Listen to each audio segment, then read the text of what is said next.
गर्मी की तपती दोपहर थी। बादशाह अकबर अपने महल के बागीचे में ठंडी हवा का आनंद ले रहे थे। तभी एक दरबारी ने उन्हें खबर दी, जहां पनाह, हमारे राज्य में एक पंडित आया है जो दावा करता है कि उसकी भविष्यवाणियां कभी गलत नहीं होती। अकबर के चेहरे पर हल्की मुस्कान आई। उन्होंने कहा, ऐसे लोगों की सच्चाई जानने में बड़ा मजा आता है। बुलाओ उसे। थोड़ी ही देर में पंडित दरबार में हाजिर हुआ। वह लगभग 50 वर्ष का आदमी था, जिसकी आंखों में आत्मविश्वास और चेहरे पर घमंड झलक रहा था। उसने दरबार में झुकते हुए कहा, जहां पनाह, मैं आपके सामने अपनी कला प्रस्तुत करने के लिए तैयार हूं। अकबर ने कुर्सी पर आराम से बैठते हुए पूछा, तो तुम दावा करते हो कि तुम्हारी भविष्यवाणियां कभी गलत नहीं होती? पंडित ने गर्व से सिर हिलाया। जी हां, जहां पनाह, मेरी भविष्यवाणियां सदा सत्य होती हैं।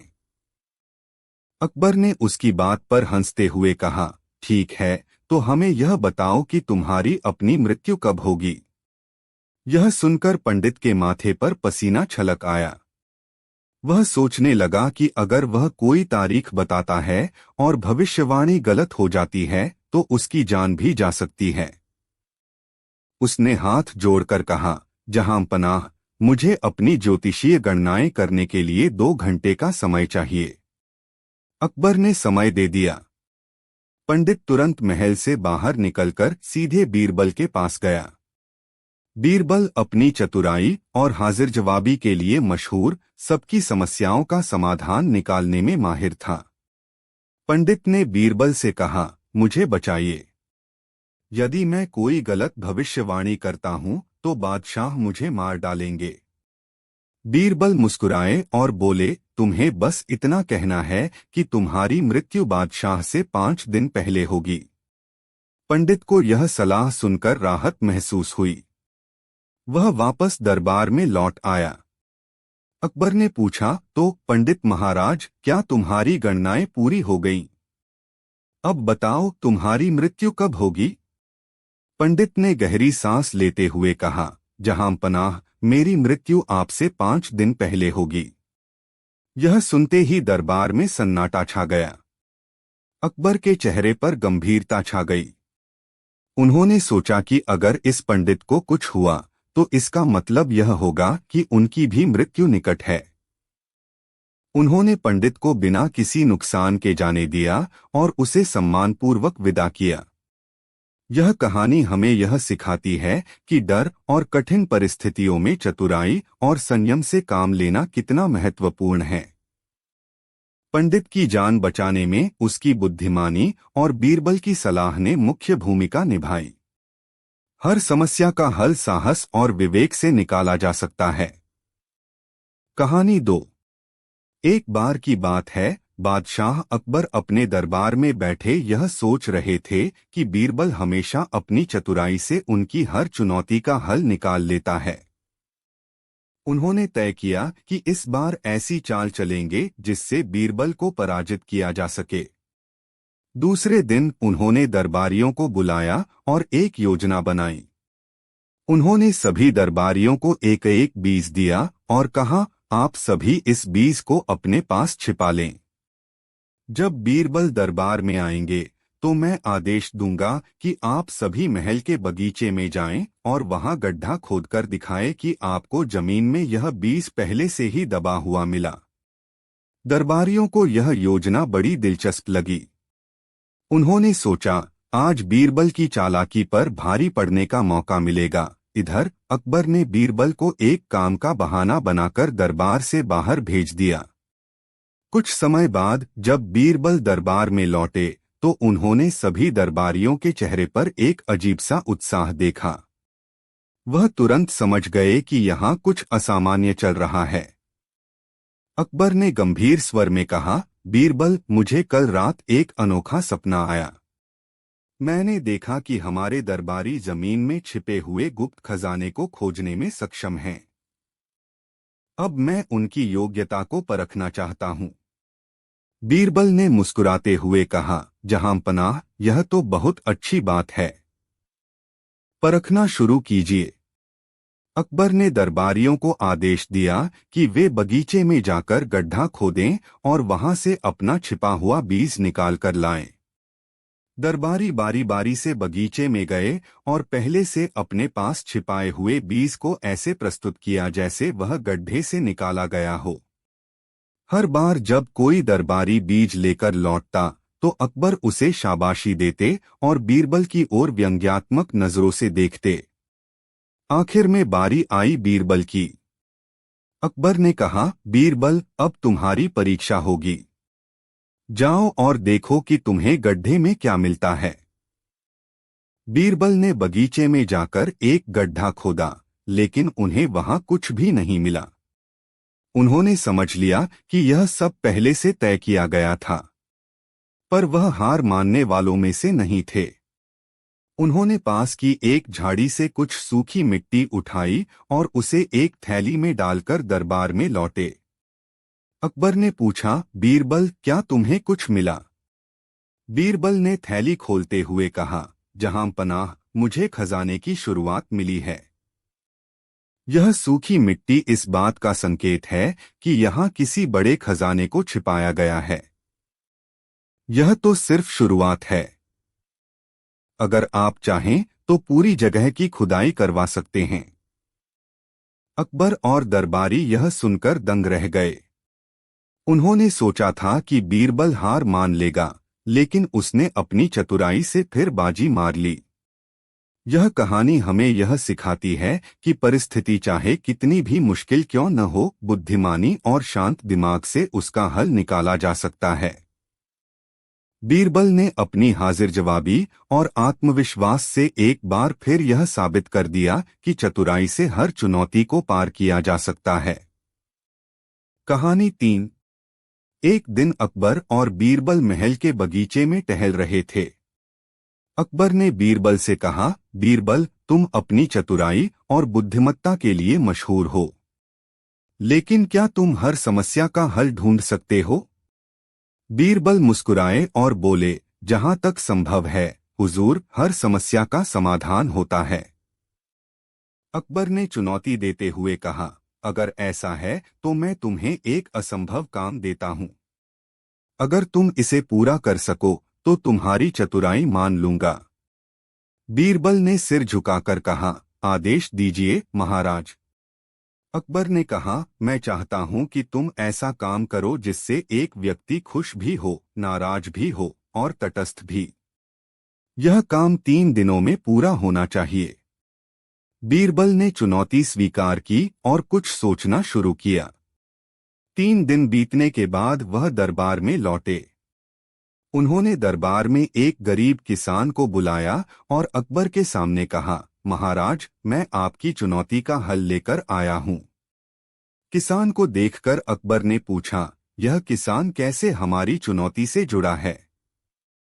बीरबल ने किसान से कहा, महान बादशाह ने तुम्हारे लिए इनाम की घोषणा की है। यह 100 सोने की मुद्राएं तुम्हें दी जाएंगी। किसान यह सुनकर बहुत खुश हो गया और महाराज को धन्यवाद देने लगा। तभी बीरबल ने मुस्कुराते हुए कहा, लेकिन महाराज ने यह भी कहा है कि तुम्हें यह इनाम अभी नहीं मिलेगा। इसे तुम्हारी अगली पीढ़ी को दिया जाएगा। यह सुनते ही किसान नाराज हो गया और बोला, यह कैसा न्याय है? जब इनाम मुझे दिया गया है तो इसे अभी क्यों नहीं दिया जा सकता?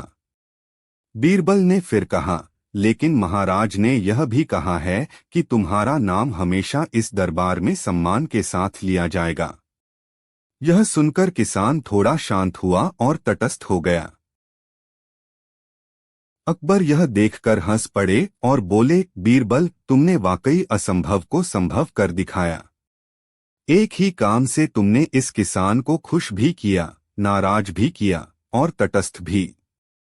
बीरबल ने सिर झुकाकर कहा, महाराज, हर समस्या का समाधान चतुराई और धैर्य से संभव है। इस तरह बीरबल ने अपनी बुद्धिमत्ता से अकबर की अनोखी शर्त जीत ली। कहानी 4। दरबार सजा हुआ था।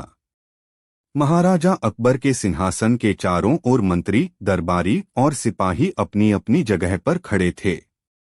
अकबर का चेहरा हमेशा की तरह गंभीर था, लेकिन उनकी आंखों में शरारत की चमक साफ झलक रही थी। बीरबल सामने खड़ा था, आत्मविश्वास से भरा, जैसे किसी अनदेखी चुनौती का इंतजार कर रहा हो। अचानक अकबर ने गरजते हुए कहा, बीरबल, आज मैं तुम्हारी बुद्धिमत्ता की परीक्षा लेना चाहता हूँ। 5 सवाल पूछूंगा। देखता हूँ तुम कितने सही उत्तर दे पाते हो। बीरबल ने हल्की मुस्कान के साथ सिर झुकाया और कहा, जहांपनाह, आप प्रश्न पूछिए। मैं अपनी पूरी कोशिश करूंगा। पहला सवाल। अकबर ने पूछा, बीरबल बताओ, दुनिया की सबसे अनमोल चीज क्या है जिसे कोई भी इंसान खोना नहीं चाहता? बीरबल ने तुरंत उत्तर दिया, जहांपनाह, दुनिया की सबसे अनमोल चीज आत्मसम्मान है। इसे खोने के बाद इंसान चाहे राजा हो या रंक, वह कुछ भी नहीं रह जाता। अकबर और दरबारियों ने सिर हिलाकर सहमति जताई। दूसरा सवाल। अकबर ने अगला सवाल किया, मान लो तुम्हारे पास एक नाव है। उसमें बाघ, बकरी और घास को नदी पार ले जाना है, लेकिन एक बार में एक ही चीज ले जा सकते हो। ऐसा कैसे करोगे कि कोई किसी को नुकसान न पहुंचाए? बीरबल ने मुस्कुराते हुए कहा, जहांपनाह, सबसे पहले मैं बकरी को दूसरी तरफ ले जाऊंगा, फिर बाघ को ले जाऊंगा और बकरी को वापस ले आऊंगा। उसके बाद मैं घास को लेकर जाऊंगा और बाघ के पास छोड़ दूंगा। अंत में बकरी को ले जाकर सबको सुरक्षित पार करा दूंगा। अकबर और दरबारियों ने बीरबल की सूझबूझ की तारीफ की। तीसरा सवाल। अकबर ने पूछा, ऐसा कौन सा पानी है जिसे पीने के बाद इंसान को कभी प्यास नहीं लगती? बीरबल ने झट से उत्तर दिया, जहांपनाह, वह पानी ज्ञान का पानी है। जिसे एक बार पी लिया जाए, उसके बाद इंसान को कभी अज्ञान की प्यास नहीं सताती। दरबार में तालियों की गूंज उठी। चौथा सवाल। अकबर ने गंभीर स्वर में पूछा, बीरबल, ऐसा कौन सा काम है जो राजा तो क्या, खुद भगवान भी नहीं कर सकते? बीरबल ने सिर झुकाते हुए उत्तर दिया, जहांपनाह, भगवान खुद से बड़ा दूसरा भगवान नहीं बना सकते। अकबर यह सुनकर सोच में पड़ गए और बीरबल की बुद्धिमत्ता की प्रशंसा की। पांचवा सवाल। अकबर ने मुस्कुराते हुए पूछा, बीरबल बताओ, जीवन में सबसे कठिन काम क्या है? बीरबल ने गहरे स्वर में कहा, जहांपनाह, जीवन में सबसे कठिन काम है सच को स्वीकार करना। सच सुनना आसान हो सकता है, लेकिन उसे मानना और अपनाना सबसे बड़ी चुनौती है। दरबार में सन्नाटा छा गया। सभी दरबारियों ने बीरबल की बात को गहराई से महसूस किया। अकबर ने बीरबल के उत्तरों से प्रभावित होकर कहा, बीरबल, तुम्हारी बुद्धिमत्ता का कोई मुकाबला नहीं।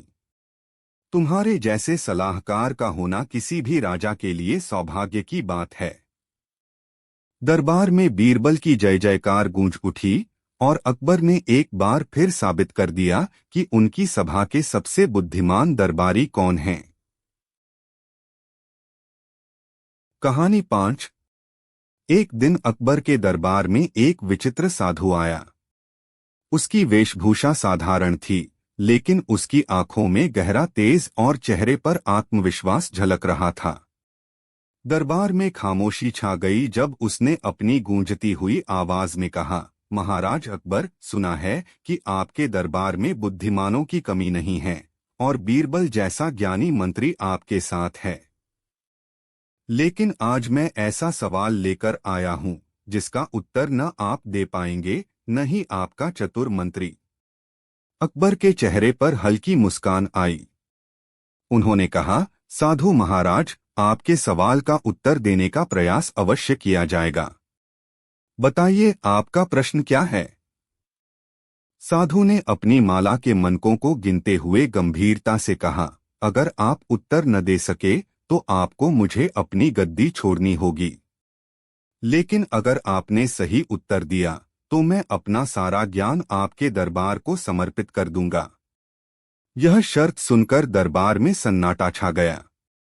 बीरबल ने एक पल के लिए अकबर की ओर देखा और धीमे से मुस्कराया। साधु महाराज, प्रश्न पूछिए, बीरबल ने कहा। साधु ने अपने झोले से एक छोटी सी मटकी निकाली। उसमें पानी भरा हुआ था।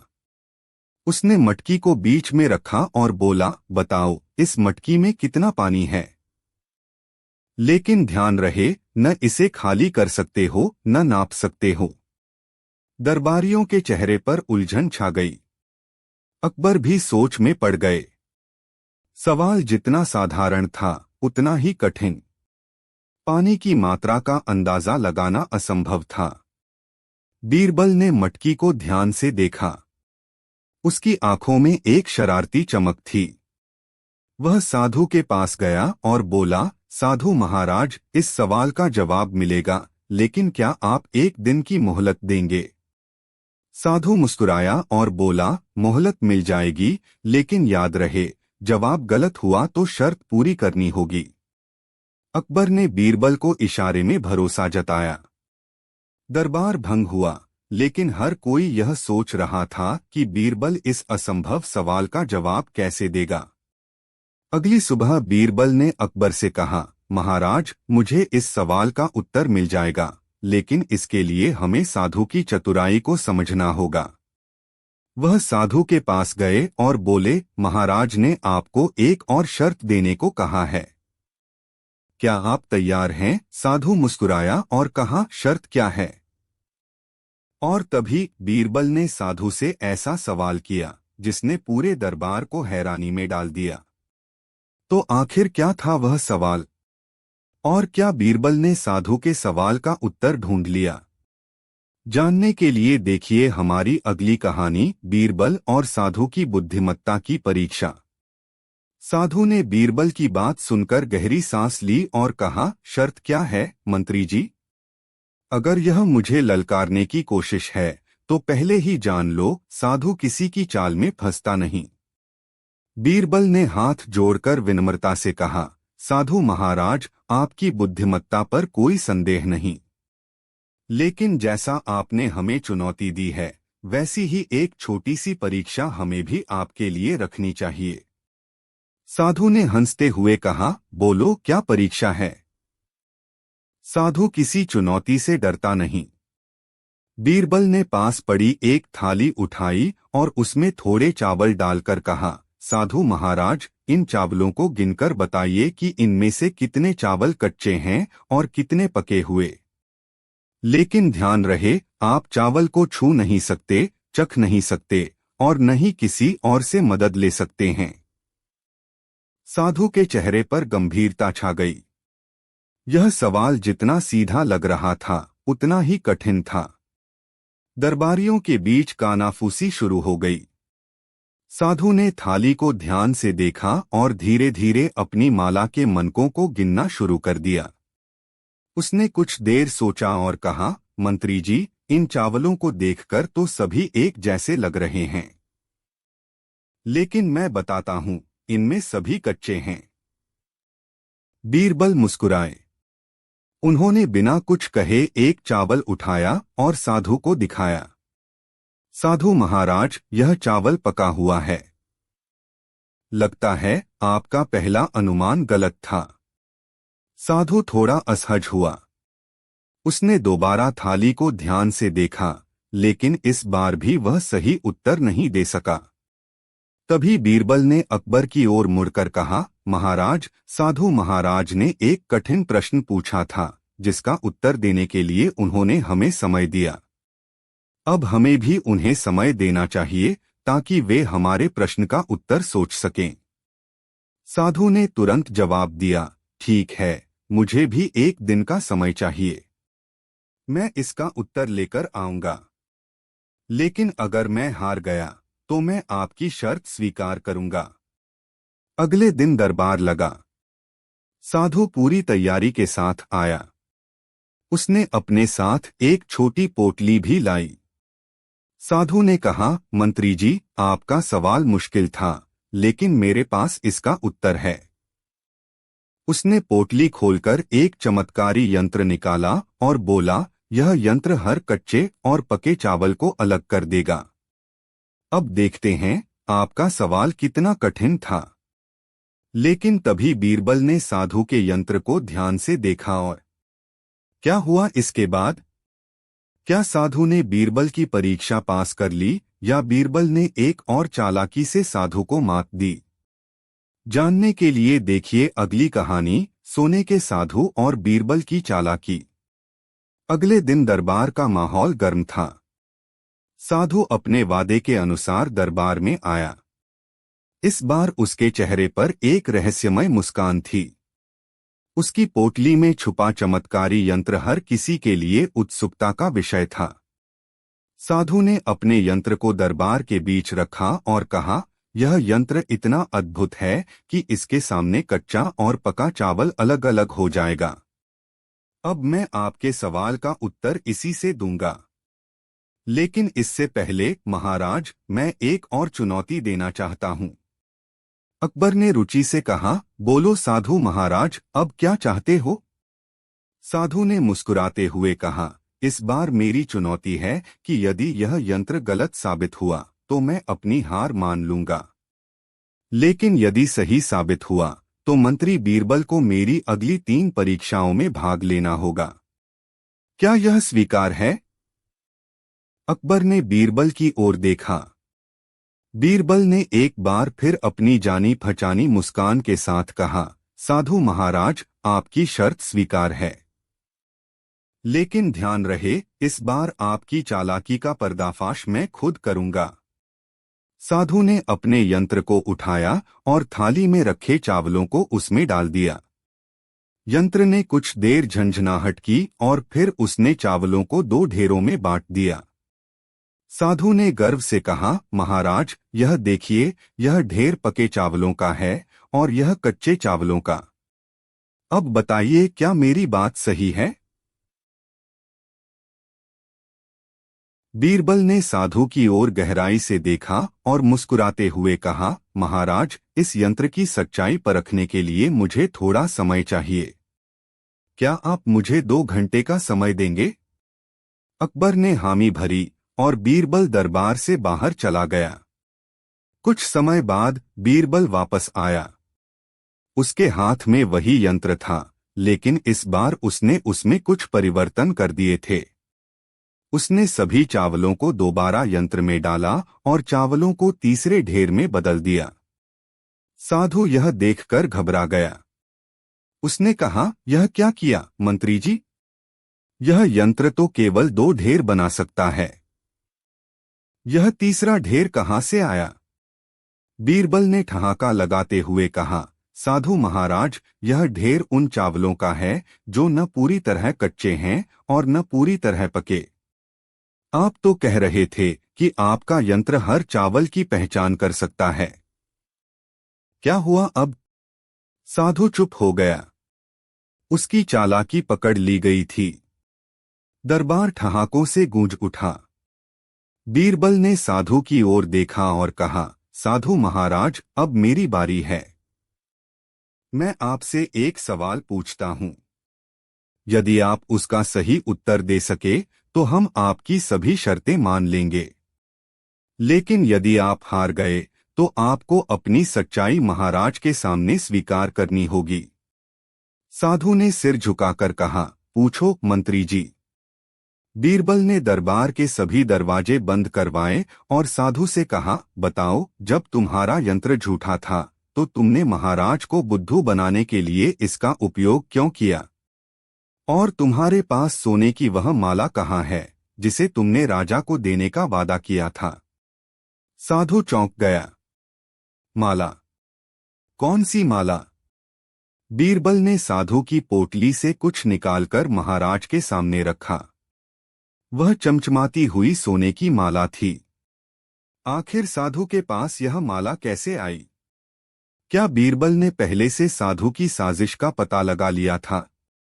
और साधु की अगली परीक्षा क्या होगी? जानने के लिए देखिए हमारी अगली कहानी, साधु का न्याय और बीरबल की चतुराई। साधु का न्याय और बीरबल की चतुराई। दरबार में गहरी खामोशी छाई हुई थी। हर कोई साधु के चेहरे पर आते जाते भावों को देख रहा था। सोने की माला अब अकबर के हाथ में थी और साधु का झूठ पकड़ा जा चुका था।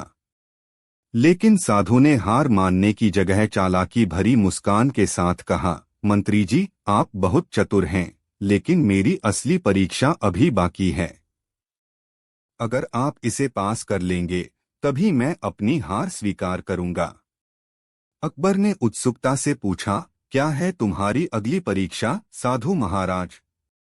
साधु ने अपनी माला की ओर इशारा करते हुए कहा, इस माला में कितने मनके हैं, यह बिना गिनते हुए बताओ। और याद रहे, यदि उत्तर गलत हुआ तो बीरबल को अपनी बुद्धिमत्ता का सबसे बड़ा सबूत देना होगा। बीरबल ने कुछ देर के लिए माला को देखा, लेकिन उसने तुरंत कोई उत्तर नहीं दिया। वह शांत खड़ा रहा, जैसे कुछ सोच रहा हो। कुछ क्षण बाद बीरबल ने साधु की ओर देखा और मुस्कुराते हुए कहा, साधु महाराज, मैं इस सवाल का उत्तर जरूर दूंगा, लेकिन पहले मुझे यह जानने दीजिए कि आप इस माला का क्या महत्व मानते हैं। क्या यह केवल साधारण माला है या इसके पीछे कोई रहस्य छुपा है? साधु ने हंसते हुए जवाब दिया, यह साधारण माला नहीं है। यह एक दिव्य माला है जिसमें अनगिनत रहस्यों का भंडार छुपा है। अगर आप सही उत्तर देंगे तो यह माला आपकी होगी। बीरबल ने तुरंत कहा, तो ठीक है। मेरा उत्तर है, इस माला में 108 मनके हैं। साधु ने चौंकते हुए पूछा, कैसे? तुमने इसे गिना नहीं, फिर यह उत्तर कैसे दिया? बीरबल ने शांति से कहा, जो माला साधुओं द्वारा पहनी जाती है उसमें हमेशा 108 मनके होते हैं। यह सनातन परंपरा है जिसे हर साधु मानता है। साधु का चेहरा एक पल के लिए गंभीर हो गया, लेकिन उसने तुरंत अपने आप को संभालते हुए कहा, ठीक है मंत्री जी, आपने इस परीक्षा को पास कर लिया, लेकिन मेरी आखिरी परीक्षा अभी बाकी है। अकबर ने कहा, आखिरी परीक्षा क्या है? साधु ने दरबार के एक कोने की ओर इशारा करते हुए कहा, वहां जो पानी से भरा घड़ा रखा है उसमें से बिना पानी छुए यह बताओ कि वह खाली है या भरा हुआ। यह सुनते ही दरबारियों के बीच हलचल मच गई। यह सवाल असंभव सा लग रहा था। बीरबल ने घड़े को ध्यान से देखा और पास जाकर कुछ देर उसके आसपास चक्कर लगाए। फिर वह अकबर के पास आए और बोले, महाराज, इसका उत्तर सरल है, लेकिन इससे पहले मैं साधु महाराज से एक बात पूछना चाहता हूँ। उन्होंने साधु से पूछा, क्या यह घड़ा केवल पानी से भरा है या इसमें और कुछ भी है? साधु मुस्कुराया और बोला, यह तो आपको ही पता लगाना होगा मंत्री जी। बीरबल ने घड़े के मुंह पर एक पत्ता रखा और उसे हल्के से थपथपाया। पत्ते की हरकत देखकर उन्होंने कहा, महाराज, यह घड़ा केवल आधा भरा है। इसका पानी ऊपर से स्थिर दिखता है, लेकिन इसमें हवा भी मौजूद है जो इसे आधा खाली बनाती है। साधु ने बीरबल की चतुराई देख अपनी हार मान ली, लेकिन उसने जाते जाते एक रहस्यमय बात कही, मंत्री जी, आपने आज मेरी हर परीक्षा पास की, लेकिन याद रखिए, यह साधारण परीक्षाएं नहीं थीं। इनका संबंध एक बड़े रहस्य से है जो आपके लिए एक नई चुनौती बन सकता है। यह कहकर साधु गायब हो गया। तो आखिर साधु कौन था? क्या वह किसी दिव्य उद्देश्य के लिए आया था? और उसका कहा हुआ बड़ा रहस्य क्या था? जानने के लिए देखिए हमारी अगली कहानी, चमत्कारी साधु और बीरबल का रहस्य। साधु के अचानक गायब होने से पूरा दरबार सन्न रह गया। अकबर ने गहरी सांस लेते हुए कहा, बीरबल, यह साधु कोई साधारण व्यक्ति नहीं था। उसने जिस बड़े रहस्य का जिक्र किया है वह क्या हो सकता है? बीरबल ने शांत स्वर में कहा, महाराज, यह साधु निश्चित ही किसी बड़ी साजिश का हिस्सा है। हमें इस पर नजर रखनी होगी। लेकिन इस रहस्य को सुलझाने के लिए हमें उसके निशानों का पीछा करना होगा। अकबर ने बीरबल को अनुमति दी और कहा, अगर यह सच में कोई षड्यंत्र है तो इसे उजागर करना बेहद जरूरी है। अगले दिन बीरबल को एक अज्ञात ग्रामीण से संदेश मिला। उसमें लिखा था, जो साधु कल दरबार में था वह हमारे गांव में देखा गया है। वह यहाँ चमत्कार दिखा रहा है और लोगों से सोना और गहने मांग रहा है। कृपया आकर हमें बचाइए। बीरबल तुरंत हरकत में आया। उसने अकबर को पूरी बात बताई और दोनों ने मिलकर एक योजना बनाई। बीरबल गांव पहुंचा और देखा कि एक बड़ी भीड़ इकट्ठा थी। साधु बीच में बैठा था और उसके सामने एक सोने की चमचमाती मूर्ति रखी थी। वह कह रहा था, जो कोई भी इस मूर्ति को छुएगा उसका जीवन खुशहाल हो जाएगा। लेकिन इसके लिए आपको अपनी सारी संपत्ति मुझे दान करनी होगी। गांव के लोग दुविधा में थे, लेकिन कई लोग अपनी बचत और गहने साधु के चरणों में रख रहे थे। बीरबल भीड़ में से निकलकर साधु के सामने गया और बोला, महाराज, यह चमत्कार तो अद्भुत है, लेकिन क्या आपकी मूर्ति सच में इतनी शक्तिशाली है? क्यों न इसे पहले मैं परख लूं। साधु ने हंसते हुए कहा, मंत्री जी, यह मूर्ति हर किसी के लिए चमत्कारी नहीं होती। केवल भक्तों का विश्वास इसे शक्ति देता है। बीरबल ने कहा, तो ठीक है, मुझे भी यह मूर्ति चाहिए, लेकिन मेरे पास देने के लिए संपत्ति नहीं है। क्या आप इसे उधार में मुझे देंगे? साधु ने ठहाका लगाते हुए कहा, मंत्री जी, यह मूर्ति उधार में नहीं मिलती। बीरबल ने गांव वालों से कहा, अगर यह मूर्ति सच में चमत्कारी है तो इसे साधु महाराज को भी कोई फर्क नहीं पड़ेगा। क्यों न हम इसे आग में डालकर परखें कि यह असली है या नकली। यह सुनते ही साधु का चेहरा उतर गया। उसने घबराकर कहा, नहीं, यह मूर्ति आग में डालने लायक नहीं है। इससे इसका दिव्य प्रभाव खत्म हो जाएगा।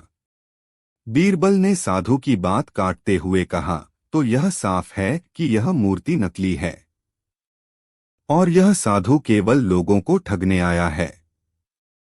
बीरबल ने साधु को पकड़कर उसकी पोटली से सारे सोने और गहने बरामद किए। उसने अकबर के सैनिकों को बुलाकर साधु को गिरफ्तार करवाया। लेकिन जैसे ही सैनिक उसे पकड़ने लगे, साधु ने एक रहस्यमय ढंग से मुस्कुराते हुए कहा, यह तो केवल शुरुआत है। तुमने मेरा एक मोहरा पकड़ लिया है, लेकिन असली खेल अभी बाकी है। साधु को पकड़ लिया गया, लेकिन उसकी यह रहस्यमयी बात बीरबल को उलझन में डाल गई। आखिर कौन था यह साधु और असली खेल से उसका क्या मतलब था? क्या यह किसी बड़े षड्यंत्र की शुरुआत थी? जानने के लिए देखिए हमारी अगली कहानी, साधु की साजिश और बीरबल का अंतिम दांव। साधु की साजिश और बीरबल का अंतिम दांव। दरबार में साधु की गिरफ्तारी के बाद भी माहौल रहस्यमय बना हुआ था। उसकी आखिरी बात, असली खेल अभी बाकी है, बार बार अकबर और बीरबल के मन में गूंज रही थी। अकबर ने गहरी सांस लेते हुए कहा, बीरबल, यह साधु अकेले काम नहीं कर सकता। इसके पीछे कोई बड़ा षड्यंत्र है। हमें यह पता लगाना होगा कि वह किसके इशारे पर काम कर रहा है। बीरबल ने सिर झुकाकर कहा, महाराज, यह साधु जरूर किसी बड़े जाल का हिस्सा है। मुझे इसे और सख्ती से जांचने का समय चाहिए। साधु को कारागार में रखा गया, लेकिन उसने किसी भी सवाल का जवाब नहीं दिया। वह बस मुस्कुराता रहा और बार बार कहता, सच अपने आप तुम्हारे सामने आ जाएगा। रात के समय पहरेदारों ने देखा कि साधु ने अपनी कोठरी में कुछ अजीब सा चित्र बनाया था। जब बीरबल को इसकी सूचना मिली तो उसने वह चित्र देखा।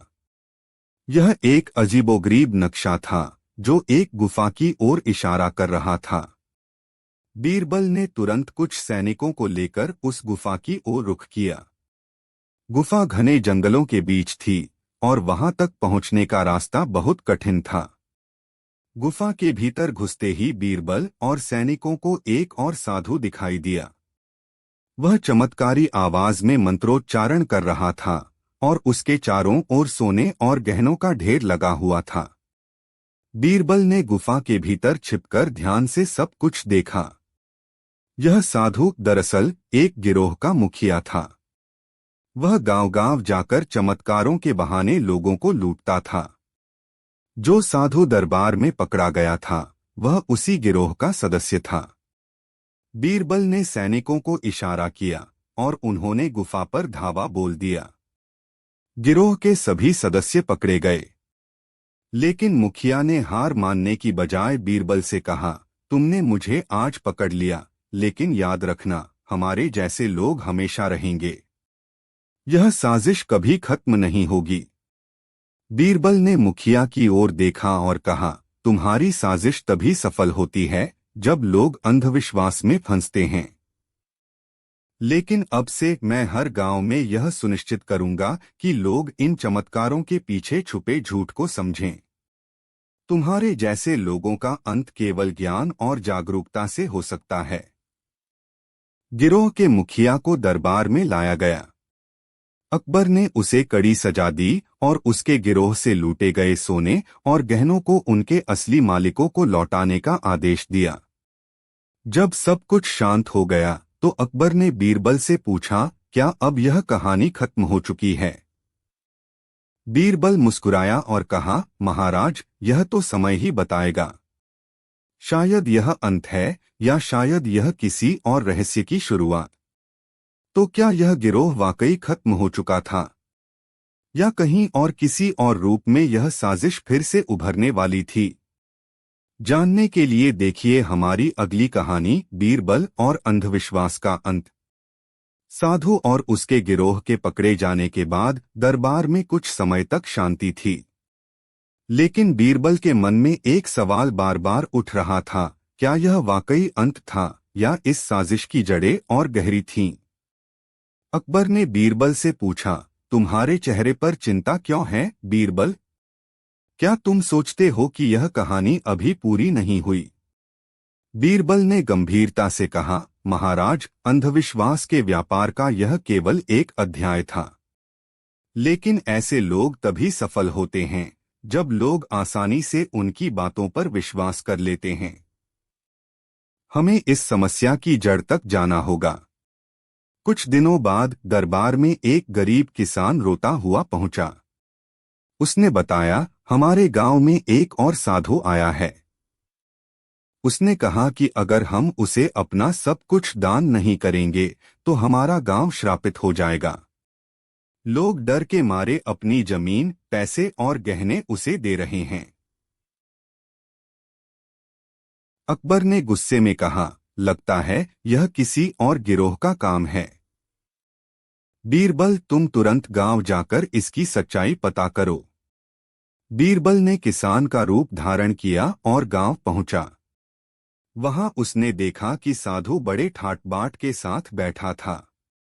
लोग उसके सामने झुके जा रहे थे। साधु ऊंची आवाज में कह रहा था, जो कोई मेरे सामने अपनी संपत्ति नहीं रखेगा, वह अगले 7 दिनों में किसी भयंकर श्राप का शिकार होगा। उसके खेत सूख जाएंगे, उसके बच्चे बीमार पड़ जाएंगे और उसका परिवार बर्बाद हो जाएगा। डरे हुए ग्रामीण अपने गहने और पैसे साधु के चरणों में रख रहे थे। बीरबल ने चुपचाप वहां की स्थिति देखी और एक योजना बनाई। उसने गांव वालों से कहा, मैंने सुना है कि यह साधु सचमुच बहुत शक्तिशाली है। क्यों न उसकी शक्ति की परीक्षा ली जाए? साधु ने गर्व से कहा, तुम मेरी शक्ति को परखना चाहते हो? ठीक है, पूछो, क्या जानना चाहते हो? बीरबल ने कहा, मैं चाहता हूं कि आप अपने श्राप से एक सूखा पेड़ हरा भरा कर दें। अगर आप ऐसा कर सकते हैं तो मैं अपनी पूरी संपत्ति आपके चरणों में रख दूंगा। साधु थोड़ी देर तक चुप रहा और फिर बोला, यह तो ईश्वर के हाथ में है, मैं केवल संदेशवाहक हूं।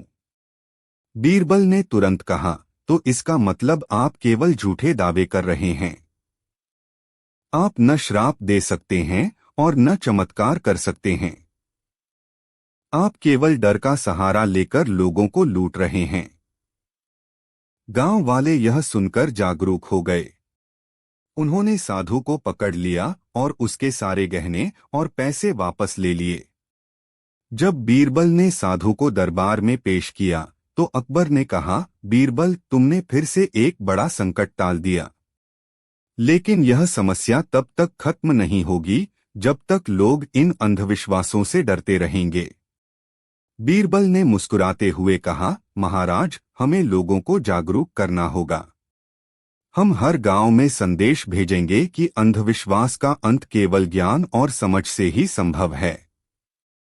दरबार में शांति छा गई, लेकिन बीरबल के चेहरे पर एक हल्की मुस्कान थी। वह सोच रहा था, क्या सचमुच यह अंत है या कहीं और कोई नया खेल शुरू हो चुका है। आखिर क्या अंधविश्वास का यह खेल खत्म हो गया था या कहीं और से नई साजिश पनप रही थी।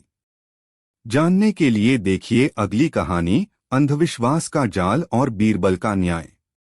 अंधविश्वास का जाल और बीरबल का न्याय। दरबार में शांति लौट आई थी, लेकिन बीरबल का मन अब भी बेचैन था। साधुओं के षड्यंत्र ने यह साफ कर दिया था कि लोगों के अंधविश्वास को बड़े स्तर पर हथियार बनाया जा रहा है। अकबर ने बीरबल से पूछा, क्या तुम्हारा मानना है कि यह समस्या इतनी गहरी है कि इसे जड़ से खत्म करना असंभव है। बीरबल ने मुस्कुराकर जवाब दिया, महाराज, असंभव कुछ भी नहीं, लेकिन अंधविश्वास को जड़ से उखाड़ने के लिए हमें न केवल चालाकी से काम लेना होगा बल्कि लोगों को शिक्षित भी करना होगा। कुछ दिनों बाद दरबार में एक व्यापारी आया। वह परेशान था और रोते हुए बोला, जहां पनाह, मेरे गांव में एक नया साधु आया है। वह कहता है कि उसने भविष्य देखा है, गांव में एक भयानक आपदा आने वाली है। अगर हम सब उसे अपनी संपत्ति दान नहीं करेंगे तो हम सबका अंत निश्चित है। यह सुनकर अकबर ने गुस्से में कहा, बीरबल, यह तो हद हो गई। हर बार एक नया साधु, एक नई चाल। हमें इस खेल को हमेशा के लिए खत्म करना होगा। बीरबल ने सिर झुकाकर कहा, महाराज, इस बार हमें केवल साधु को नहीं बल्कि उस जाल को भी खत्म करना होगा जो इन अंधविश्वासों को फैला रहा है।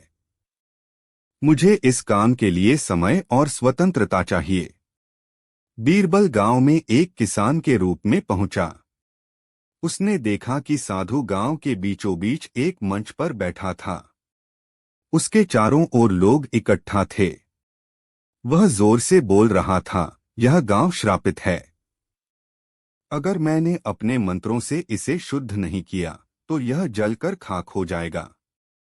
जो कोई अपनी संपत्ति दान करेगा उसका घर सुरक्षित रहेगा। लोग डरे हुए थे।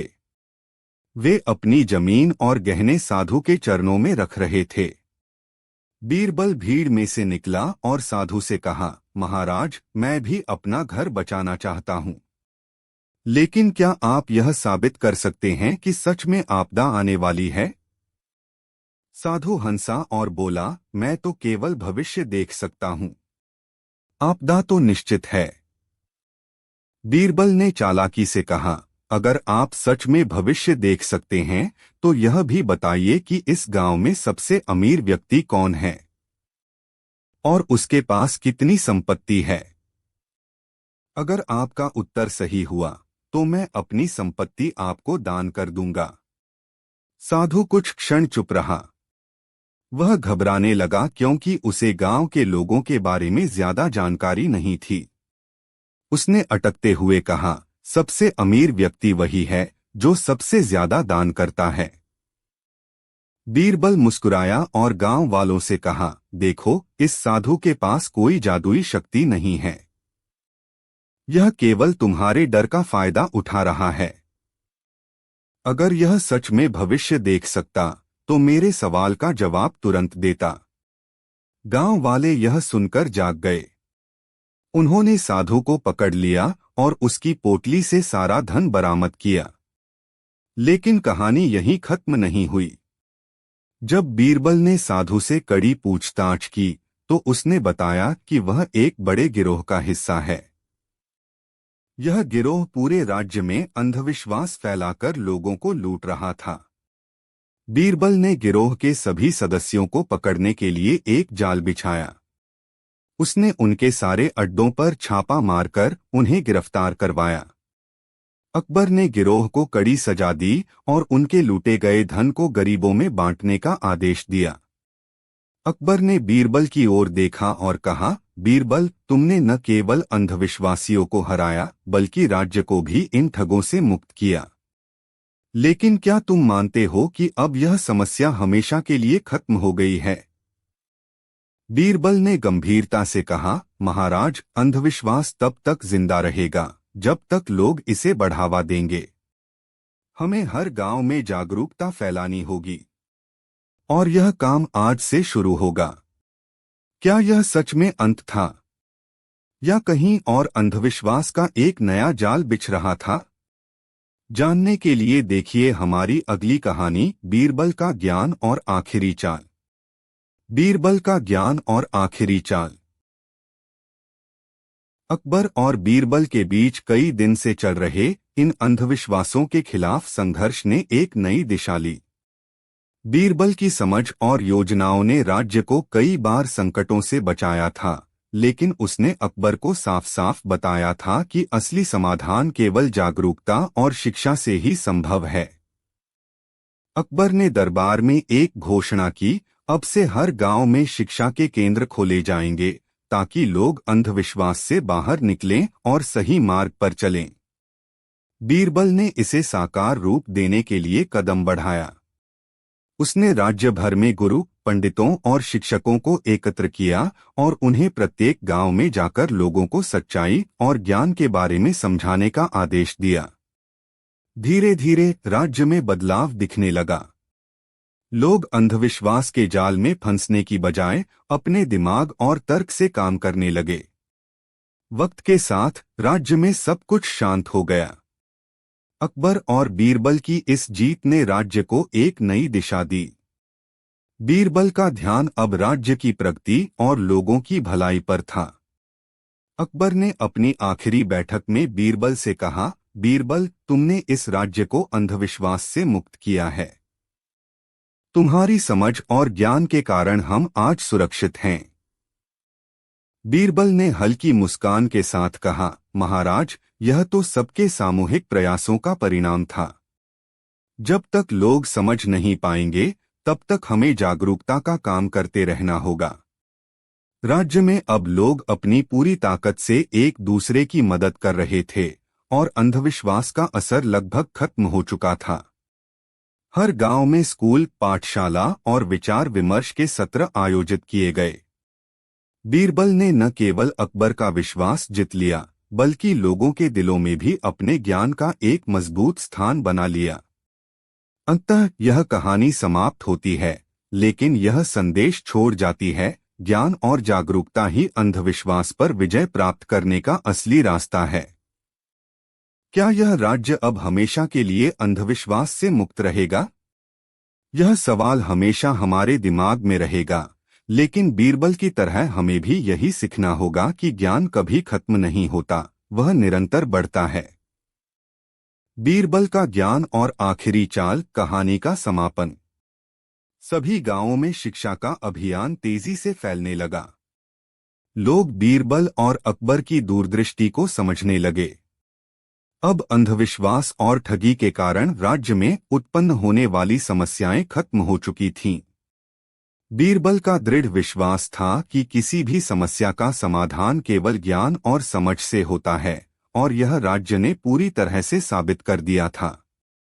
अकबर ने एक दिन बीरबल से कहा, बीरबल, अब जब राज्य में कोई भी साधु लोगों को धोखा नहीं दे सकता और लोग अंधविश्वास से मुक्त हो चुके हैं, तो क्या तुम इसे पूरी तरह से खत्म मानते हो? बीरबल ने शांत स्वर में कहा, महाराज, अंधविश्वास हर समाज का एक हिस्सा हो सकता है, लेकिन जब हम उसे समझ और सही दिशा दें तो वह अपने आप मिट जाता है। यह केवल एक शुरुआत है और हमें यह सुनिश्चित करना होगा कि आने वाली पीढ़ियां भी इस भ्रम से दूर रहें। राज्य में शिक्षा की नींव मजबूत हो चुकी थी। प्रत्येक गांव में पुस्तकालय और शिक्षा केंद्र खुल गए थे।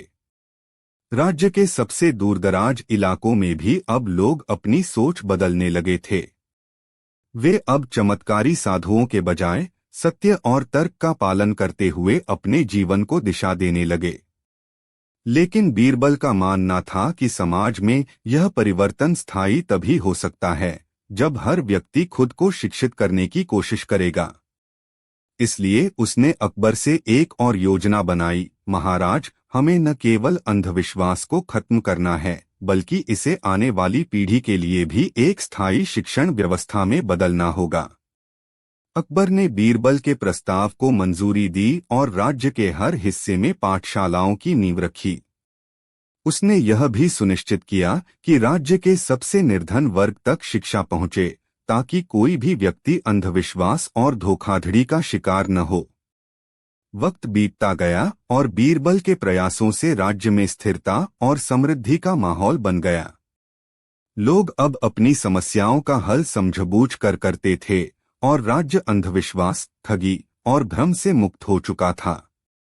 अकबर की जो सबसे बड़ी चिंता थी वह अब पूरी तरह से खत्म हो चुकी थी। राज्य का नागरिक अब खुद अपने फैसले लेने में सक्षम था। एक दिन अकबर ने दरबार में बीरबल से कहा, तुमने राज्य को सिर्फ एक अच्छा शासक नहीं बल्कि एक शिक्षित और जागरूक समाज भी दिया है। लेकिन बीरबल, क्या अब भी तुम मानते हो कि कुछ और साजिशें हो सकती हैं? बीरबल मुस्कुराया और कहा, महाराज, जब तक हम लोग सच्चाई के मार्ग पर चलते रहेंगे, किसी भी धोखेबाज को हमारे बीच जगह नहीं मिल सकती।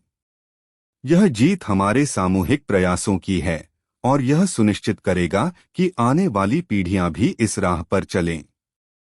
अकबर ने बीरबल के इस ज्ञान को सराहा और उसे राज्य का सबसे बड़ा सम्मान दिया। दरबार में सभी ने बीरबल की बुद्धिमत्ता और दूरदृष्टि की सराहना की। समय के साथ राज्य में हर कोई अंधविश्वास और ठगी से मुक्त हो चुका था।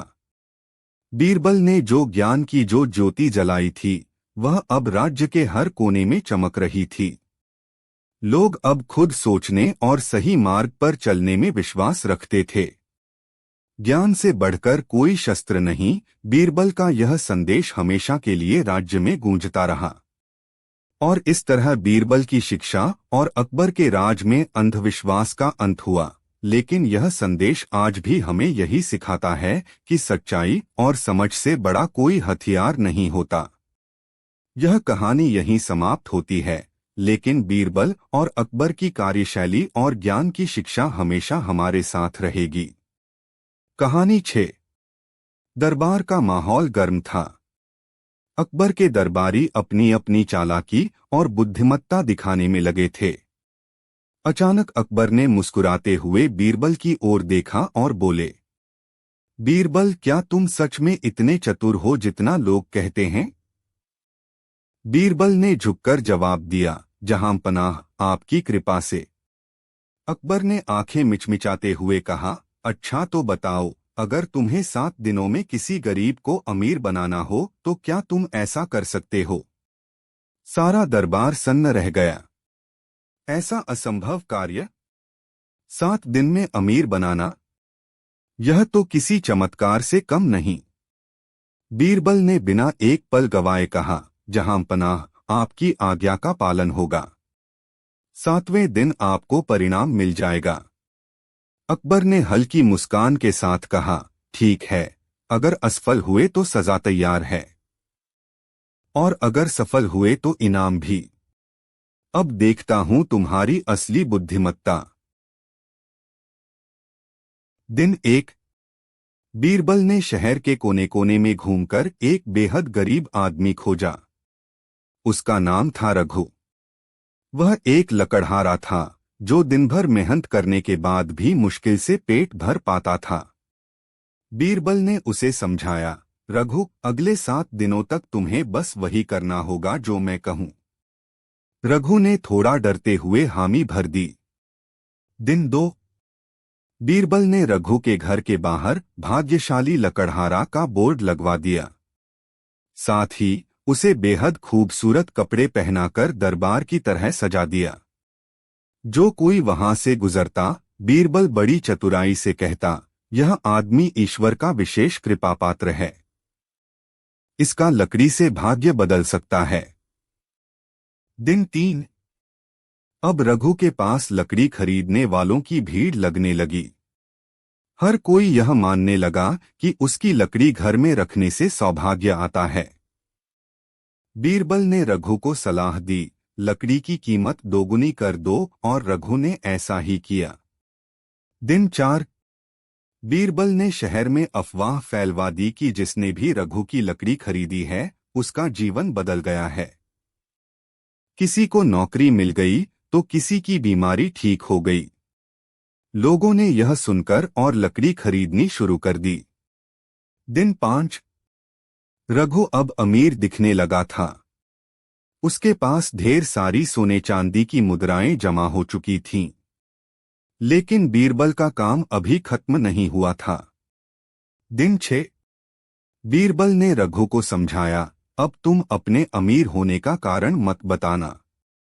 बस लोगों को यह मानने दो कि यह सब उनकी श्रद्धा और विश्वास का नतीजा है। रघु को यह बात समझ में आ गई। दिन 7। अकबर ने दरबार में रघु को बुलाया। रघु अब न केवल अमीर था, बल्कि उसकी चर्चा पूरे शहर में थी। अकबर ने हैरानी से पूछा, यह कैसे संभव हुआ बीरबल? बीरबल ने मुस्कुराते हुए कहा, जहांपनाह, विश्वास सबसे बड़ी संपत्ति है। मैंने बस लोगों के विश्वास का सही इस्तेमाल किया। कहानी 7। एक दिन अकबर दरबार में बैठे थे और किसी मसले पर चर्चा कर रहे थे। अचानक उन्होंने बीरबल से पूछा, क्या लालच अच्छी चीज है? बीरबल ने तुरंत उत्तर दिया, जहां लालच होती है वहां विनाश अवश्य होता है। अकबर को यह बात अजीब लगी। उन्होंने कहा, लालच हमेशा बुरी नहीं होती। कई बार यह इंसान को अधिक मेहनत करने के लिए प्रेरित करती है। बीरबल समझ गए कि अकबर को अपनी बात समझाने के लिए एक सबक सिखाना होगा। अगले दिन बीरबल ने पूरे नगर में घोषणा करवा दी, आज रात को अकबर बादशाह अपनी प्रजा के लिए सोने का एक बड़ा घड़ा भरेंगे। हर व्यक्ति को उसमें एक एक गिलास दूध डालना होगा। जो इसमें सहयोग करेगा उसे इनाम मिलेगा। यह सुनकर सभी लोग खुश हो गए। लेकिन हर व्यक्ति ने सोचा, इतने बड़े घड़े में मेरा एक गिलास पानी कौन देखेगा? मैं दूध की जगह सिर्फ पानी डाल दूंगा। बाकी लोग तो दूध डाल ही रहे होंगे। रात में हर किसी ने घड़े में अपना योगदान दिया। जब अकबर ने घड़ा खोलने का आदेश दिया तो उसमें केवल पानी था। यह देखकर वे चौंक गए। उन्होंने बीरबल से पूछा, यह क्या हुआ? घड़ा तो दूध से भरा होना चाहिए था। बीरबल मुस्कुराए और बोले, जहां लालच होता है वहां लोग दूसरों पर निर्भर हो जाते हैं। हर व्यक्ति ने सोचा कि वह अपना हिस्सा चुपके से बचा लेगा और इसी कारण घड़ा खाली रहा। यह है लालच का परिणाम। अकबर को बीरबल की बात समझ आ गई। उन्होंने स्वीकार किया कि लालच इंसान को स्वार्थी और अंधा बना देता है। यह कहानी हमें सिखाती है कि लालच केवल अपने लिए सोचने पर मजबूर करता है और अंततः नुकसान ही होता है। बीरबल ने अपनी चतुराई से यह सबक अकबर और प्रजा दोनों को सिखाया। कहानी 8। क्या कोई खाली घड़ा बिना किसी कीमती वस्तु के भर सकता है? और अगर भर सकता है तो वह अनमोल कैसे कहलाएगा? यह प्रश्न अकबर ने बीरबल से पूछा, लेकिन इसके पीछे छिपा था एक गहरा राज। क्या बीरबल इस परीक्षा में सफल हो पाएगा? एक दिन अकबर ने अपने दरबार में बीरबल को बुलाया। उनके चेहरे पर एक रहस्यमयी मुस्कान थी। दरबारियों को पहले से ही लग रहा था कि आज कुछ खास होने वाला है। अकबर ने एक बड़ा चमचमाता हुआ खाली घड़ा बीरबल के सामने रखा और कहा, बीरबल, यह खाली घड़ा है। इसे ऐसी अनमोल चीजों से भर दो जिसकी कीमत न कोई तय कर सके और न कोई छीन सके। लेकिन याद रहे, इसे भरने के लिए तुम्हारे पास केवल एक दिन का समय है। दरबारियों में खुसर पुसर शुरू हो गई। कैसे भरेगा ये खाली घड़ा? अनमोल चीजें, ऐसा क्या होगा? कुछ ने तो सोचा कि शायद बीरबल इस बार हार मान लेगा। बीरबल मुस्कुराया, अपनी खास आदत के अनुसार मूंछों पर हाथ फेरा और बोला, जहांपनाह, आपकी इच्छा पूरी होगी। वह घड़ा उठाकर दरबार से चला गया। दरबारियों की आंखों में उत्सुकता और अकबर के चेहरे पर चुनौतीपूर्ण मुस्कान थी। अगले दिन बीरबल दरबार में आया। उसके साथ वही घड़ा था, लेकिन अब वह भरा हुआ था। दरबारियों की उत्सुकता चरम पर थी। अकबर ने कहा, तो बीरबल, क्या तुमने मेरी परीक्षा पूरी कर ली? बीरबल ने सिर झुकाकर कहा, जहांपनाह, जैसा आपने आदेश दिया था, मैंने घड़े को अनमोल चीजों से भर दिया है। अकबर ने घड़े के अंदर झांका और चौंककर बोले, यह क्या है? इसमें तो सिर्फ हवा है। बीरबल मुस्कुराया, जहांपनाह, हवा से अनमोल चीज और क्या हो सकती है? यह हर किसी के लिए मुफ्त है, लेकिन इसे कोई खरीद नहीं सकता। इसके बिना जीवन संभव नहीं है। यह आपकी परीक्षा की शर्तों को पूरी करती है। दरबार में ठहाके गूंजने लगे। सभी बीरबल की चतुराई की तारीफ करने लगे। अकबर ने भी मुस्कुराते हुए कहा, बीरबल, तुमने एक बार फिर साबित कर दिया कि तुम्हारे जैसा कोई नहीं। कहानी 9। दरबार के शाही सभा में एक दिन अकबर ने एक सवाल पूछा, अगर किसी के पास सारी बुद्धि हो लेकिन उसका उपयोग सही ढंग से न किया जाए तो क्या वह व्यक्ति वास्तव में बुद्धिमान कहलाएगा? सभी दरबारी चुप हो गए। इसी बीच एक दरबारी, जो खुद को बहुत होशियार समझता था, अकबर से बोला, जहांपनाह, अगर आपकी आज्ञा हो तो मैं इस सवाल का उत्तर दूं और बीरबल को भी चुनौती दूं कि वह मेरा उत्तर गलत साबित करके दिखाए। अकबर ने मुस्कुराते हुए इजाजत दी और वह दरबारी गर्व से खड़ा होकर बोला, जहांपनाह, किसी भी इंसान की बुद्धिमत्ता उसकी बातों और तर्क में झलकती है। जो ज्यादा बोलता है और तर्क करता है, वही सबसे बुद्धिमान है। सभी दरबारी तालियां बजाने लगे, लेकिन बीरबल शांत बैठा रहा। अकबर ने बीरबल की ओर देखा और कहा, बीरबल, क्या तुम्हें इस पर कुछ कहना है? बीरबल ने मुस्कुराते हुए कहा, जहांपनाह, अगर दरबारियों को अनुमति हो तो मैं एक परीक्षा के जरिए साबित कर सकता हूं कि बुद्धिमानी सिर्फ शब्दों में नहीं होती, बल्कि उसकी गहराई में होती है। अकबर ने स्वीकृति दी। बीरबल ने कहा, इस दरबारी को 3 काम करने होंगे और अगर वह इन्हें पूरे तर्क और बुद्धिमानी से पूरा कर ले तो हम मानेंगे कि यह वास्तव में बुद्धिमान है। दरबारी ने चुनौती स्वीकार की। बीरबल ने पहला काम दिया। दरबार के ठीक बीचों बीच एक गाय को रस्सी से बांधो और ऐसा करके दिखाओ कि वह रस्सी की लंबाई से बाहर न जा सके, फिर भी आजादी महसूस करे। दरबारी कंफ्यूज हो गया। उसने कोशिश की, लेकिन हर बार गाय रस्सी की सीमा से बाहर निकलने की कोशिश करती रही। उसने कई बार रस्सी बांधी, लेकिन गाय बेचैन होती रही। बीरबल ने मुस्कुराकर कहा, दूसरा काम है कि इस गाय को बिना खुराक के शांत रखो और ऐसा करके दिखाओ कि यह खुश भी रहे। दरबारी ने गाय के पास जाकर मंत्र पढ़े, खिलौने दिखाए, लेकिन गाय भूख के कारण और बेचैन हो गई। अब दरबारी परेशान हो गया। बीरबल ने कहा, तीसरा और अंतिम काम है कि इस गाय को अपनी खुशी से वापस घर भेजो बिना इसे छुए। दरबारी अब पूरी तरह असहाय था। उसने हार मान ली और अकबर से कहा, जहां पनाह, यह काम असंभव है। बीरबल मुस्कुराया और गाय की ओर देखकर एक पत्ता तोड़ा। उसने गाय को पत्ता दिखाया और दरवाजे की ओर फेंक दिया।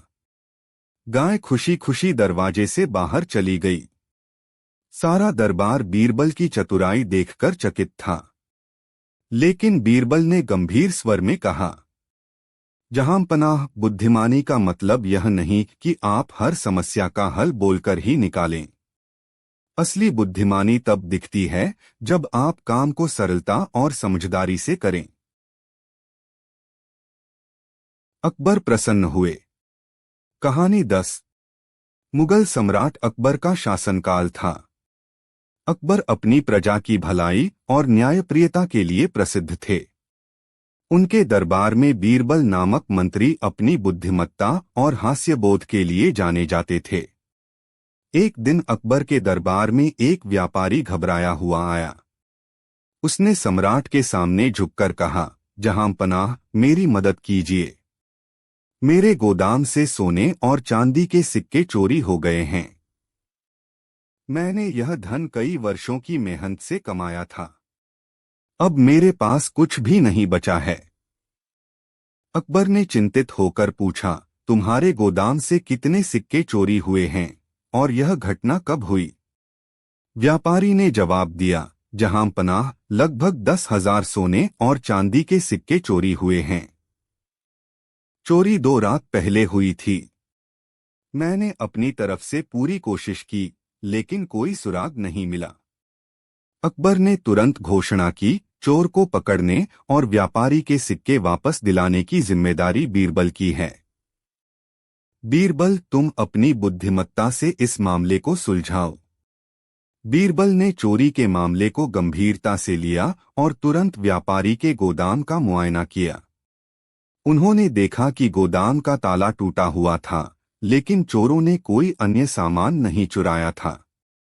बीरबल ने सोचा, चोरों को सिर्फ सिक्कों की जानकारी थी। यह जरूर किसी परिचित व्यक्ति का काम है।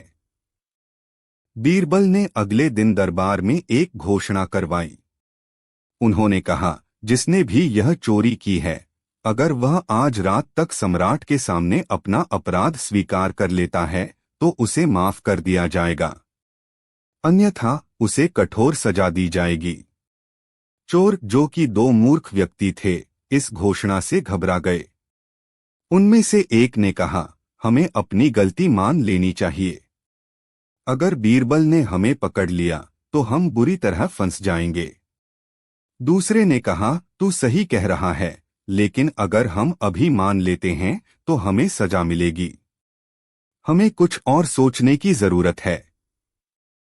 चोरों के अपराध स्वीकार न करने पर बीरबल ने एक और योजना बनाई। उन्होंने घोषणा की, हमने एक जादुई घड़ा मंगवाया है। इस घड़े में झांककर पता लगाया जा सकता है कि चोर कौन है। चोर के सिर पर यह घड़ा रखते ही वह काला हो जाएगा। सभी संदिग्ध व्यक्तियों को आज शाम तक दरबार में उपस्थित होना होगा। घोषणा सुनकर चोर डर गए। उनमें से एक ने कहा, अगर हमें बुलाया गया और हमारा सिर काला हो गया तो सबको पता चल जाएगा कि हम चोर हैं। दूसरे ने जवाब दिया, तू चिंता मत कर, हम घड़े को छूने से बच सकते हैं। बस यह दिखावा करेंगे कि हमने उसे छुआ है। शाम को दरबार में संदिग्ध व्यक्तियों को बुलाया गया। बीरबल ने जादुई घड़ा सामने रखा और कहा, यह घड़ा एक विशेष प्रकार के तेल से अभिषिक्त है। जो भी चोर होगा उसके सिर पर यह घड़ा रखते ही तेल का दाग लग जाएगा। अब बारी बारी से हर किसी को घड़े को छूना होगा। सभी संदिग्ध व्यक्तियों ने बारी बारी से घड़े को छुआ। दोनों चोरों ने चालाकी से घड़े को नहीं छुआ, लेकिन ऐसा दिखावा किया जैसे उन्होंने उसे छू लिया हो। जब सभी ने घड़े को छू लिया तो बीरबल ने मुस्कुराते हुए कहा, अब मैं असली चोरों का पता लगाऊंगा। बीरबल ने सभी के हाथ सूंघे और तुरंत दो लोगों की तरफ इशारा किया। उन्होंने कहा, यह दोनों ही असली चोर हैं। अकबर ने हैरान होकर पूछा, बीरबल, तुमने यह कैसे पता लगाया? बीरबल ने उत्तर दिया, जहां पनाह, मैंने घड़े में कोई जादुई तेल नहीं डाला था। मैंने सिर्फ एक साधारण घड़ा रखा था। चोर, जो डर और अपराध बोध से भरे हुए थे, उन्होंने घड़े को छूने से बचने की कोशिश की। बाकी सभी के हाथों में तेल की हल्की खुशबू थी, लेकिन इन दोनों के हाथ पूरी तरह से साफ थे। यही इनकी चोरी का सबूत है। अकबर ने चोरों से पूछा, तुमने यह चोरी क्यों की? चोरों ने सिर झुकाकर माफी मांगी और कहा, हम लालच में आ गए थे। हमें हमारी गलती का एहसास हो गया है। अकबर ने आदेश दिया, चोरी का धन व्यापारी को वापस लौटाया जाए और इन चोरों को कठोर दंड दिया जाए ताकि कोई और ऐसा अपराध न करे। बीरबल की चतुराई और सूझबूझ से चोरी का मामला सुलझ गया। इस घटना से अकबर और दरबारियों ने सीखा कि अपराधी कितना भी चालाक क्यों न हो, सच्चाई और बुद्धिमत्ता के सामने उसकी चाल नहीं चलती। यह कहानी हमें यह भी सिखाती है कि नैतिकता और विवेक का पालन करके जीवन में हर समस्या का समाधान पाया जा सकता है। कहानी 11। एक दिन दरबार में अकबर और उनके नवरत्नों के बीच हंसी मजाक चल रहा था। अकबर का मूड बहुत अच्छा था और इसी दौरान उन्होंने मजाक में बीरबल से कहा, बीरबल, अगर तुम इतने चतुर हो तो मेरी एक चुनौती का सामना करो। बीरबल ने सिर झुकाकर कहा, आदेश दीजिए महाराज। अकबर मुस्कुराए और बोले, तुम्हें एक दिन के लिए दरबार छोड़कर शहर के बाहर रहना होगा। इस दौरान तुम किसी से भी मदद नहीं मांग सकते। यह तुम्हारी सजा है। अगर तुम यह नहीं कर सके तो तुम्हारी बुद्धिमानी पर सवाल उठेगा। बीरबल ने मुस्कुराते हुए कहा, जैसा आप चाहें महाराज। बीरबल दरबार छोड़कर शहर के बाहर जाने लगे, लेकिन जाते जाते उन्होंने कुछ योजना बना ली। अगले दिन दरबार में अकबर को बीरबल की अनुपस्थिति महसूस हुई, लेकिन शाम को जब वे अपने कमरे में गए तो उन्होंने देखा कि बीरबल ने अपने आदमियों को भेजकर उनके बिस्तर के चारों ओर कंबल और लकड़ी के ढेर लगवा दिए थे। अकबर हैरान रह गए और गुस्से में बोले, यह क्या है? किसने यह सब किया?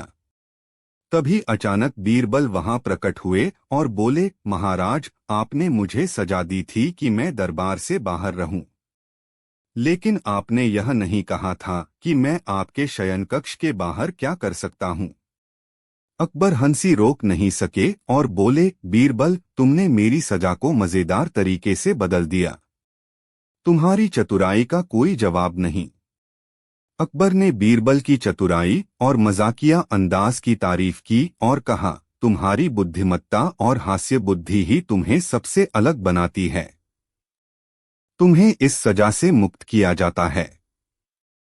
बीरबल ने मुस्कुराकर कहा, महाराज, सजा को भी मजेदार बना देना ही असली जीवन का आनंद है। इस तरह बीरबल ने सजा को भी अपने अंदाज में बदलकर सबको हंसी से लोटपोट कर दिया। कहानी 12। एक दिन अकबर ने दरबार में बीरबल से पूछा, बीरबल, असली और नकली दोस्त में क्या फर्क है और कैसे पहचाना जाए कि कौन सच्चा दोस्त है और कौन सिर्फ दिखावा कर रहा है? बीरबल ने मुस्कुराते हुए कहा, जहां पनाह, इसका उत्तर देने के लिए मुझे थोड़ा समय चाहिए। मैं आपको जल्द ही समझाऊंगा। बीरबल ने अगले दिन कुछ खास लोगों को दरबार में बुलाया। इनमें से कुछ अकबर के बचपन के दोस्त थे और कुछ दरबार में उनकी प्रशंसा करने वाले। बीरबल ने उन सबको एक गुप्त काम दिया और कहा, अकबर के साथ अपनी दोस्ती साबित करने का यही मौका है। फिर एक रात बीरबल ने अकबर के पास जाकर कहा, जहां पनाह, आपकी मदद की सख्त जरूरत है। कृपया अपने दोस्तों को रात के इस पहर बुलवाइए। कहिए कि आप बहुत बड़ी परेशानी में हैं और उन्हें आपकी तुरंत सहायता करनी होगी। अकबर ने आदेश मानकर अपने खास दोस्तों को संदेश भिजवाया, लेकिन ज्यादातर दोस्तों ने कोई न कोई बहाना बना दिया। किसी ने कहा, जहां पनाह, मैं बीमार हूं। किसी ने कहा, अभी रात का वक्त है, सुबह आता हूं। और कुछ ने तो जवाब भी नहीं दिया। लेकिन एक दोस्त तुरंत आया।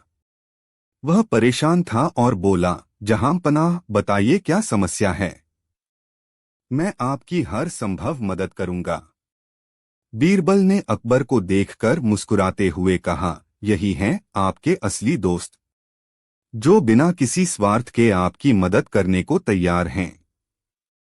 बीरबल ने कहा, जहां पनाह, नकली दोस्त हमेशा तभी साथ होते हैं जब आपको उनकी जरूरत न हो।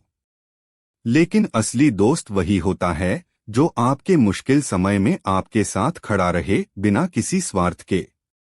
अकबर ने यह सुनकर बीरबल की बुद्धिमानी की सराहना की और समझ गए कि असली दोस्त की पहचान सिर्फ वक्त और परीक्षा से ही हो सकती है।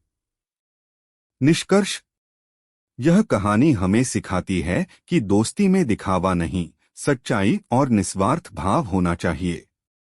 असली दोस्त वही है जो आपके सुख दुख में आपके साथ खड़ा हो। कहानी 13।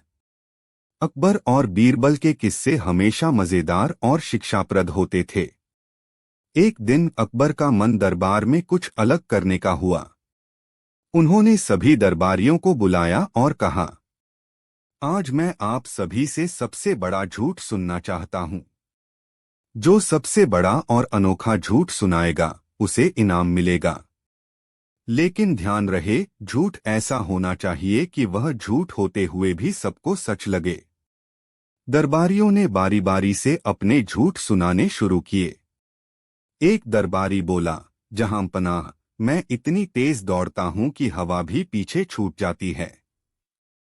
दूसरे ने कहा, महाराज, मैं इतना ताकतवर हूं कि एक हाथ से पहाड़ उठा सकता हूं। लेकिन अकबर इन बातों से खुश नहीं हुए। उन्होंने कहा, यह सब सामान्य बातें हैं। मुझे कुछ ऐसा चाहिए जो असंभव और अनोखा हो। अब बीरबल की बारी आई। सभी की निगाहें उन पर थीं। बीरबल ने मुस्कुराते हुए कहा, जहां पनाह, कुछ समय पहले मेरी मुलाकात आपके पिताजी से हुई थी। उन्होंने मुझसे कहा कि वह आपके लिए एक खास तोहफा भेज रहे हैं। यह सुनते ही अकबर चौंक गए और बोले, बीरबल, यह कैसा मजाक है। मेरे पिताजी तो वर्षों पहले स्वर्गवासी हो चुके हैं। तुम उनसे कैसे मिल सकते हो? बीरबल ने विनम्रता से जवाब दिया, जहां पनाह, यही तो मेरा झूठ था। और चूंकि यह इतना बड़ा है कि सुनकर आप खुद इसे सच मानने पर सोचने लगे, इसलिए यह सबसे बड़ा झूठ है। अकबर बीरबल की चतुराई और हाजिर जवाबी से खुश हो गए। उन्होंने हंसते हुए कहा, बीरबल, तुम्हारे जैसा बुद्धिमान और चतुर कोई नहीं। यह सच में सबसे बड़ा झूठ था। तुम्हें इनाम मिलना चाहिए। कहानी से शिक्षा। इस कहानी से हमें यह सीख मिलती है कि बुद्धिमत्ता और हाजिर जवाबी से किसी भी चुनौती को रोचक और मनोरंजक तरीके से पूरा किया जा सकता है। बीरबल ने अपनी बात से सभी को न केवल हंसाया बल्कि अकबर को भी संतुष्ट किया। कहानी 14। एक दिन अकबर ने अपने दरबार में सभी को एक चुनौती दी और दरबारियों को एक सवाल पूछा, मुझे सबसे बड़ा और सबसे अजीब झूठ चाहिए। जो मुझे सबसे बड़ा झूठ बताएगा उसे मैं इनाम दूंगा। सभी दरबारी सोच में पड़ गए। कोई भी झूठ ऐसा नहीं सोच पा रहा था जो अकबर को प्रभावित कर सके। फिर अकबर की नजर बीरबल पर पड़ी, जो हमेशा की तरह चुपचाप खड़ा था। अकबर ने उसे बुलाया और कहा, बीरबल, तुम्हारे पास हमेशा अद्भुत विचार होते हैं। तुम्हारे हिसाब से सबसे बड़ा और सबसे अनोखा झूठ क्या हो सकता है? बीरबल को यह सवाल कुछ अजीब सा लगा, लेकिन उसने बिना झिझक के कहा, जहांपनाह, सबसे बड़ा झूठ तो यह होगा कि मैंने कभी अपनी आंखों से आपको कभी गलत होते हुए नहीं देखा। यह सुनकर अकबर चौंक गए। अकबर ने चुटकी लेते हुए कहा, यह क्या बकवास है बीरबल?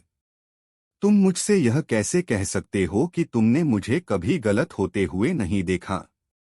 क्या तुम यह कह रहे हो कि तुम मुझे कभी गलत नहीं पाते? बीरबल मुस्कराते हुए बोला, जी हाँ जहांपनाह, बिल्कुल। जब आप कुछ गलत करते हैं तो मैं समझता हूं कि यह एक बड़ी गलती नहीं बल्कि एक मौका होता है ताकि आप कुछ नया सीख सकें। तो अगर मैंने कभी आपको गलत होते हुए देखा भी तो मैंने इसे सही तरीके से समझा और यही मेरी चतुराई है। अकबर ने यह सुनकर जोर से हंसी मारी।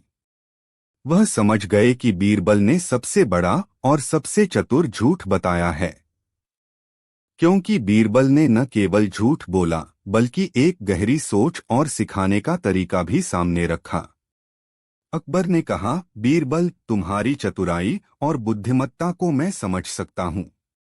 तुम सच में सबसे बड़े झूठे हो और तुम्हारे झूठ में भी सच्चाई छिपी होती है। शिक्षा। इस कहानी से यह सीखने को मिलता है कि कभी-कभी झूठ भी किसी को सिखाने का एक तरीका बन सकता है, अगर उसे सही तरीके से समझाया जाए। बीरबल ने साबित किया कि वह सिर्फ अकबर के अच्छे सलाहकार ही नहीं, बल्कि किसी भी परिस्थिति में बुद्धिमत्ता और हाजिर जवाबी से काम लेने में माहिर थे।